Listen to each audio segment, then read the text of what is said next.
எப்போதுமே ஒரு இரண்டு பெரும் அரசியல் தலைவர்கள் சந்திக்கிற போது ஒரு பரபரப்பாக தான் இருக்கும். இது தேர்தல் காலம்.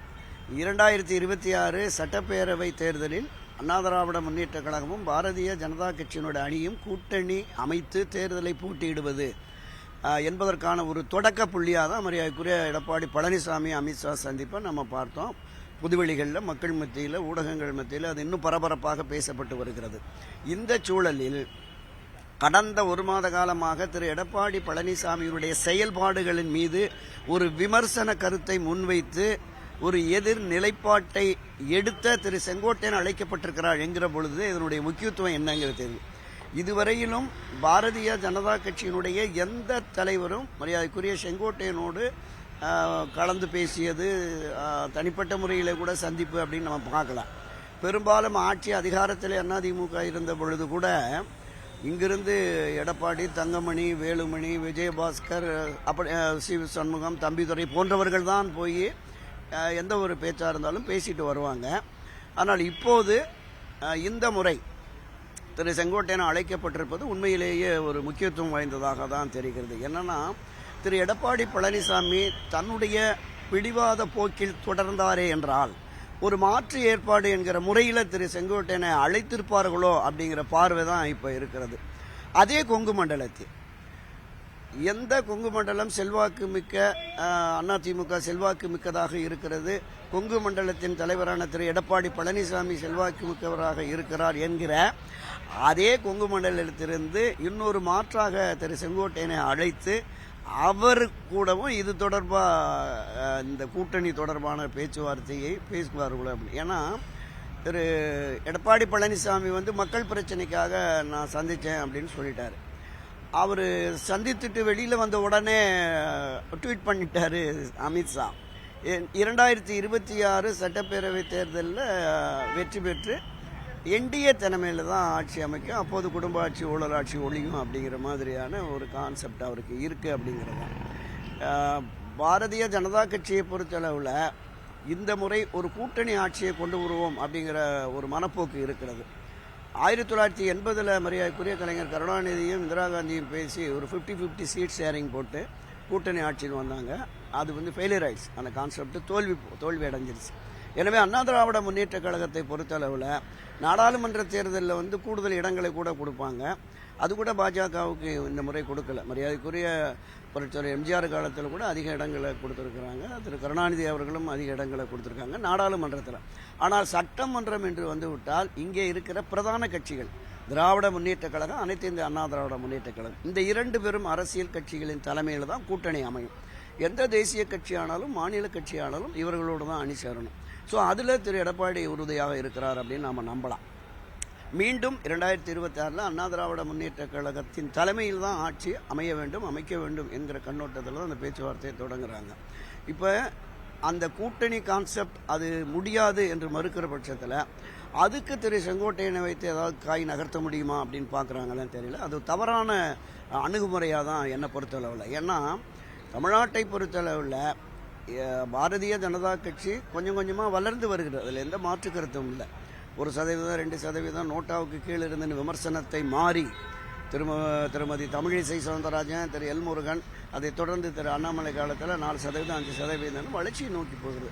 ஆட்சி அதிகாரத்தை பெறுவதற்கான 38-40% வாக்குகளை இப்போதைக்கு பெறுவதற்கு வாய்ப்பே இல்லை.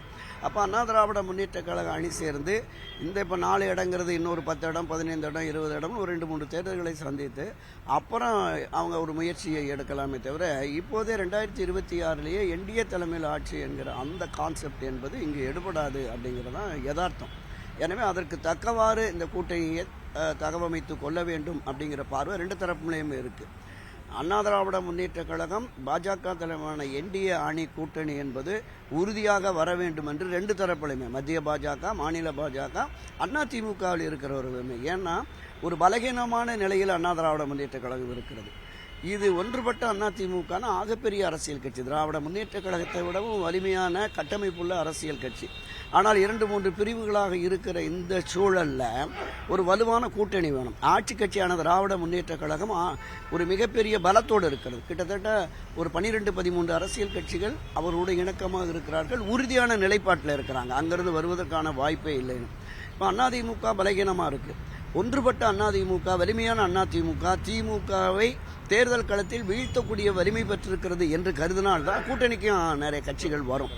அப்போ எதிர்பார்க்கிற வலுவான அணி வரும். ஏறத்தாழ இந்த நடைபெற்று முடிந்த நாடாளுமன்ற தேர்தலில் ஒரு 23% வரைக்கும் அதிமுக இருக்குது. இவங்க ஒரு 18-19% என்டிஏ கூட்டணிக்கு கிடைச்சிருக்கு. இப்போ இது இரண்டும் ஒருங்கிணைகிற பொழுது இது வெற்றி பெறும் கூட்டணி என்று கருதினால் ஒரு 10-15% மக்களுடைய வாக்குகளும் திமுகவிற்கு எதிரான நிலைப்பாடு கொண்ட அவர்களுடைய வாக்குகளை ஆட்சி மாற்றத்தை நிச்சயம் கொண்டு வரலாம் அப்படிங்கிறது. அப்போ அதிமுக தலைமையில் தான் கூட்டணி என்பதை பாஜகவும் ஒப்புக்கொண்டு அதற்கு தக்கவாறு வந்ததுன்னா நிச்சயமா வெற்றி சாத்தியம். எந்த மாதிரி முடிவெடுக்க போகிறாருங்கிறது நமக்கு பொறுத்திருந்து தான் பார்க்கணும். நிச்சயமா சார், 2 பேர்த்துக்கும் உண்டான இந்த பிரச்சனைக்கு சுமூகம் ஏற்படுத்துவதற்கான ஒரு அழைப்பா நம்ம எடுத்துக்கலாமா? ஏன் அப்படின்னா சட்டமன்றத்தில் கூட செங்கோட்டையன் பேசுவதற்கு வாய்ப்பு கேட்டு எடப்பாடி பழனிசாமி அவர்கள் குரல் கொடுத்ததை நம்ம பார்த்தோம். ஸோ அவங்க பிரச்சனை ஏற்கனவே நம்ம முடிஞ்சிருச்சு அப்படின்ற மாதிரி ஒரு தாட்ல தான் இருந்தோம் தமிழ்நாட்டு மக்களும். இல்ல அந்த பிரச்சனை இன்னும் கண்டினியூ ஆகிட்டு தான் இருக்கு, அந்த பிரச்சனையை சால்வ் பண்றதுக்கான ஒரு மீட்டிங்கா கூட இது இருக்கலாமா? இல்ல இந்த அதிமுக அனைத்து சக்திகளையும் ஒருங்கிணைப்பதற்கான ஒரு முக்கியமான மீட்டிங்கா நம்ம இதை எடுத்துக்கலாம்? இதை எப்படி? இல்ல, அதிமுகவை ஒருங்கிணைக்க வேண்டும் என்பதில் திரு செங்கோவன் உட்பட மூத்த நிர்வாகிகள் அனைவருக்குமே அந்த கருத்தாக்கம் இருக்கிறது. அந்த எண்ணத்தோடையும் உணர்வோடு தான் பயணிக்கிறாங்க. ஒரு 4-5% அவங்களுக்கான திரு ஓபிஎஸ், திருமதி சசிகலாவுக்கு இருந்தால் கூட அந்த வாக்குகளும் இணைந்தால்தான் வெற்றி சாத்தியம் என்பதைத்தான் மூத்த தலைவர்கள்.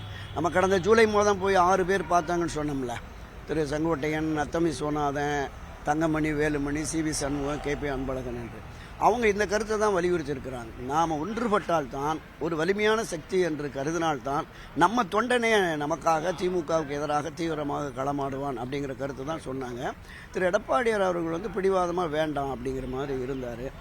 ஆனால் அந்த நிலைப்பாட்டை தாண்டி இப்போ அந்த பிடிவாத போக்கு என்பது தளர்ந்திருக்கு அப்படிங்கிற மாதிரி தான் பார்க்குறோம். இன்னொன்று, பாஜகவோடு ஒட்டுமில்லை உறவுமில்லைன்னு 2023 தொடர்ந்து வந்தவர். இப்போ பிரதான எதிரி திமுக தான், அவரை வீழ்த்த எங்களுக்கு வேறு எந்த கட்சியும் எதிரி கட்சிகள் இல்லை அப்படிங்கிற போது அப்போ இதற்கு ஒப்புக்கொண்டு விட்டார் அப்படின்னா டெல்லியில் அதற்கான பூர்வாங்க பேச்சு தொடங்கிருச்சு அப்படின்னா. நீங்கள் சொன்ன மாதிரி ஏற்கனவே ஒரு 2-3 பிரிவு இருக்கிற போது மீண்டும் செங்கோட்டையன் தலைமையில் ஒரு 10 பேர் 20 பேர் போய் ஒரு பிரிவாக வந்துடக்கூடாது அப்படிங்கிற அந்த இது இருக்கும். ஏன்னா அரசியலில் எப்போது வேண்டுமானாலும் எது வேண்டுமானாலும் நடக்கலாம். இந்த விஷயம் என்பது அந்த தனிப்பட்ட சந்திப்பு யாரோடு நடந்தது அப்படி அமித்ஷாவை சந்திச்சாரா? ஒன்று அமித்ஷா சொல்லணும், இல்லாட்டி செங்கோட்டையன் சொல்லணும். நிர்மலா சீதாராமனை பேசுனா நிர்மலா சீதாராமன் சொல்லணும், இல்லாட்டி செங்கோட்டையன் சொல்லணும். நம்ம இந்த அரசியல் தட்பவெட்ப நிலை சூழலுக்கு தக்கவாறு ஊடகங்கள் நம்ம அதை என்ன மாதிரி இருக்கும் அப்படிங்கிற மாதிரி யோசிக்கும். இந்த என்ன மாதிரி நடந்திருக்கும் அப்படிங்கிற நம்ம யோசனைகளும் கூட சரியானதாக கூட அது மாறுறதுக்கான கூடுதல் வாய்ப்பு இருக்கிறது. எனவே திரு செங்கோட்டையன் அவர்களும் டெல்லி சென்று வந்திருக்கிற திரு அண்ணாமலை அவர்களும் நாளை மறுநாள் ஊடகவியலாளரை சந்திக்கிற பொழுது எந்த மாதிரியான நிலைப்பாடை அதிமுக இந்திய கூட்டணி எடுக்கிறதுன்னு நமக்கு தெரிய வரும். நிச்சயமா சார். மற்றொரு பேச்சும் இருக்கு. திரு எடப்பாடி பழனிசாமி அவர்களை மாற்றிவிட்டு அந்த இடத்தில் செங்கோட்டையனை வைத்து அனைத்து பிரிந்து சென்ற அதிமுக சக்திகளையும் ஒருங்கிணைத்து என்டிஏ கூட்டணியோடு சேர்ந்து இந்த திமுகவை வீழ்த்தலாம் என்ற ஒரு வியூகம் கட்டமைக்கப்பட்டுக் கொண்டிருக்கிறது அப்படின்ற ஒரு தாட்டும் இருக்கு. இப்போது இருக்கக்கூடிய நிலைமை என்ன? திரு எடப்பாடி பழனிசாமி அவர்கள் மீது தலைக்கு மீது கத்தி தொங்குகிறது அப்படின்ற ஒரு தாட்டும் இருக்கு. உங்களுடைய நான் தொடக்கத்தில் சொன்னேன்ல, அரசியலில் எது வேண்டுமானாலும் நடக்கலாம்னு, இதுவும் கூட நடக்கலாம். என்னன்னா தொடர்ந்து பிடிவாதமாக இருக்கிறாரு. இந்த அதிமுகவை தோற்றுவித்த புரட்சித் தலைவர் எம்ஜிஆர் அவர்கள் ஒரு 30 ஆண்டுகள் இந்த கட்சியை கட்டி காப்பாற்றிய செல்வி ஜெயலலிதா ஒரு ஃப்ளெக்சிபிளாக இருந்தாங்க. தொண்டர்கள் தான் முக்கியம்.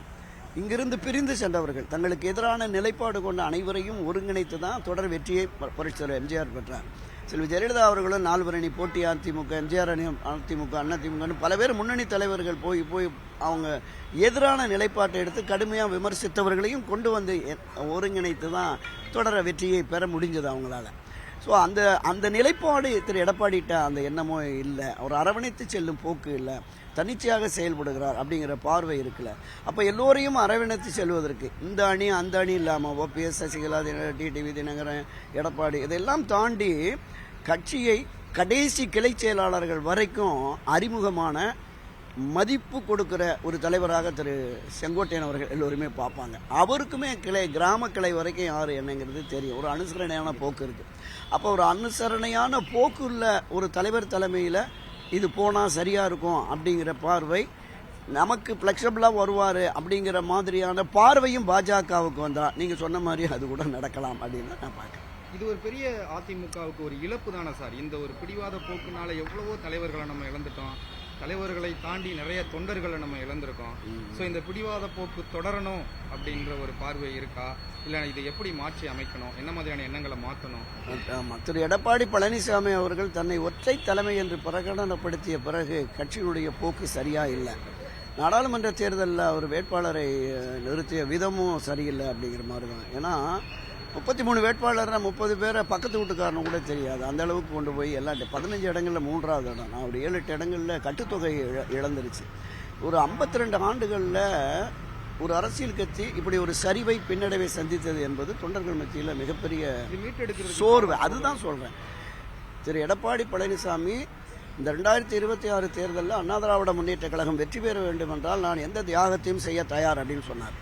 அவர் செய்ய வேண்டிய ஒரே தியாகம் இந்த பிடிவாதத்தை தளர்த்தி கட்சியை ஒன்றுபடுத்தி ஒன்றுபட்ட அதிமுக வலிமைமிக்க அதிமுக என்பதை நிலைநிறுத்தி கூட்டணிகளை பெரிய அளவிலான கூட்டணிகளை சாதுரியமாக பேசி கொண்டு வரணும். அதுதான் வெற்றி பாதைக்கு கட்சியை அழைத்து செல்லும். ஒரு உதாரணத்தை சொல்றேன். அதிமுக ஆட்சி இருக்கிற போது திராவிட முன்னேற்ற கழகம் ஏராளமான போராட்டங்களை நடத்துது, ஆர்ப்பாட்டம் மறியல் ஏராளமாக நடத்தினது. அவங்க நடத்தினது மட்டும் இல்லை, அமைப்புகள் இருக்குல்ல, டாக்டர்கள் நர்சஸ், அவங்க போறான்னா அங்கே போய் டேபிளை போட்டு உட்காந்துருவாங்க. அங்கே போய் உட்காந்து இந்த அரசுக்கு எதிராகவும் அரசு செய்யலைன்னா நாங்கள் செய்கிறேன் அப்படின்னு சொல்லி அவங்க ஒரு பெரிய வாக்கு வங்கியை சேகரித்து கொண்டு வந்து தான் இந்த வெற்றியை அவங்களால அடைய முடியுது. அந்த அணுகுமுறையே திரு எடப்பாடி பழனிசாமி இல்லை.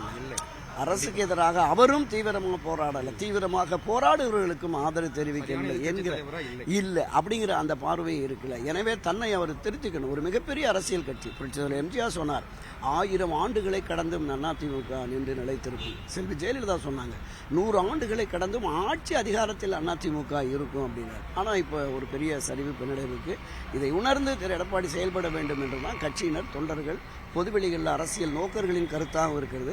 என்ன செய்ய போகிறார் பொறுத்திருந்து பார்க்கலாம். சூப்பர் சார், நன்றி.